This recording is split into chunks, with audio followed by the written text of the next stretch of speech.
तो आप देख सकते हैं कि परिवार में किस प्रकार की कोहराम मच गई है। जैसे ही पता चला है कि सुमित और शंकर जो चाचा भतीजा था, दोनों की मौत बालासोर ट्रेन एक्सीडेंट में हो गई है। आपको बता दें कि ट्रेन एक्सीडेंट में दोनों की बॉडी जो है सो मिल गई है।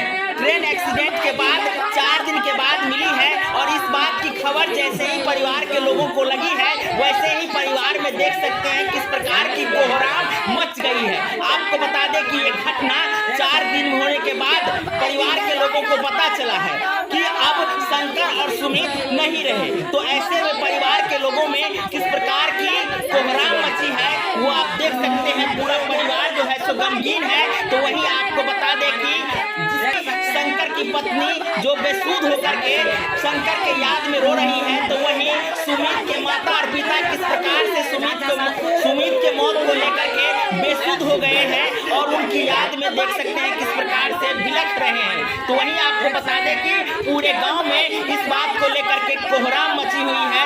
तमाम लोग आकर के इस बात, तो वहीं आपको बता दें कि इस घटना की तमाम जानकारी जैसे जैसे मिल रही है वैसे वैसे हम आपको अपडेट कराए हैं। शेष जानकारी हम आपको फिर देंगे जब डेड बॉडी घर तक आती है या कहें कि उन दोनों के डेड बॉडी का अंतिम संस्कार बालासोर में ही कर दिया जाता है और उसके बाद जब पेपर घर तक पहुंचता है उसके बाद हम फिर अपडेट आपको देंगे।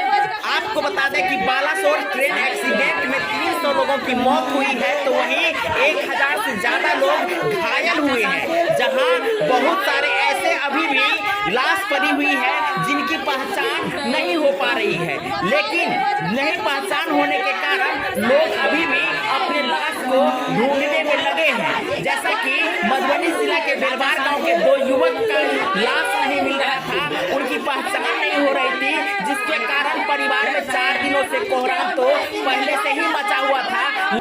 लेकिन जैसे ही इस लाश की जानकारी मिली है तो आप समझ सकते हैं कि और दुखों का गम जो है तो इस परिवार में किस प्रकार से टूट पड़ा है।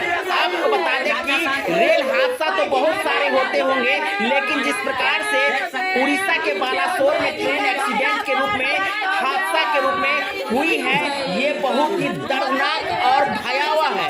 जहां 300 लोगों की मौत हुई है और उस लाश के ढेर में अपनों को ढूंढने के लिए लोग जगह जगह से पहुंच रहे हैं। तो वहीं देश के कोने कोने में इस घटना को लेकर के और इस घटना की चित्कार जो है सो सुनाई पड़ रही है।